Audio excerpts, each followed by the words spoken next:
வணக்கம் நண்பர்களே, நீங்கள் பார்த்து கொண்டிருப்பது ஆட்பிளாஷ் ரிவ்யூ. சரி வாங்க நம்ம வீடியோக்குள்ளே போவோம். நம்ம இலக்கியா சீரியலில் இப்போ என்ன போயிட்டுருக்கு அப்படின்ற ஒரு விறுவிறுப்பான சுவாரஸ்யமான தகவலை பற்றி தான் பேச போகிறோம்.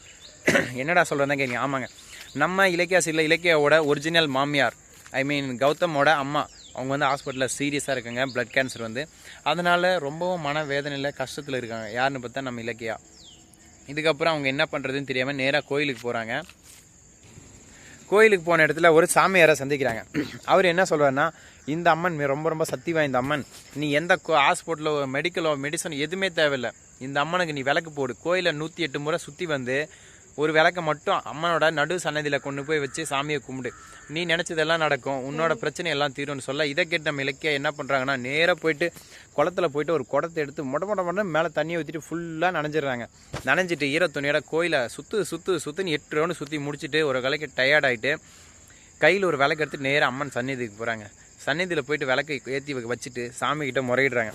என்னோட அத்தையை எப்படியாவது காப்பாற்றி கொடுத்துரு ஆத்தா, இதை நீ பார்த்தா கொஞ்சமாக உனக்கு மனசு இறங்க ஆத்தான்னு சொல்லி டைலாக்கெல்லாம் விட்டு சாமியை கும்பிட்றாங்க.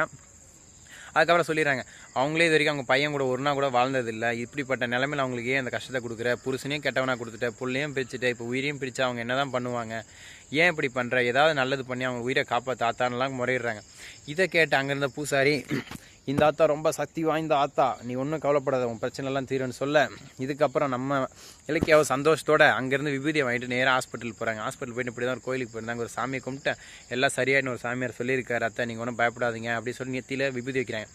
ஆனால் நம்ம அத்தை என்ன தெரியுமா பண்ணுறாங்க, அவங்க எதுவும் ரேவதி ஒரு ரியாக்ஷன் கொடுக்குறாங்க. என்ன கொடுக்குறாங்க தெரியுமா, நான் இதெல்லாம் உங்ககிட்ட கேட்கலையேம்மா, எனக்கு கடைசி காலத்துலேயே என்னை கொல்லி வைக்கிற உரிமையை மட்டும் கொடு, என்னோட கௌதம் தான் எனக்கு கொல்லி வைக்கணும் அப்படின்ற ஒரே ஒரு உரிமை மட்டும் தான் அவங்ககிட்ட கேட்டேன்.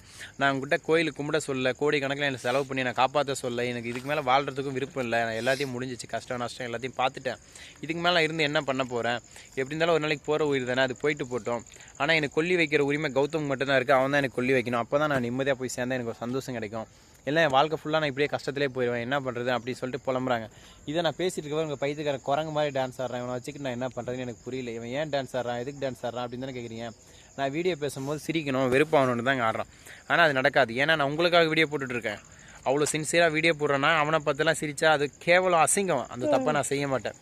சரி ஓகே நண்பர்களே, நம்ம வீடியோக்குள்ளே போவோம். தேவையில்லாமல் அவன் கண்டென்ட் எடுக்க வேணாம், அதை எடுத்தால் கடைசி வரைக்கும் நம்ம அதை தான் பேசிட்டு போவோம். ஏன்னா இதுக்கு ஒரு முறை அப்படி தான் பண்ணான், அவனை பற்றி பேசி அந்த வீடியோ ஃபுல்லாக முடிஞ்சிச்சு, அதனால் அதை நம்ம பேச வேணாம்.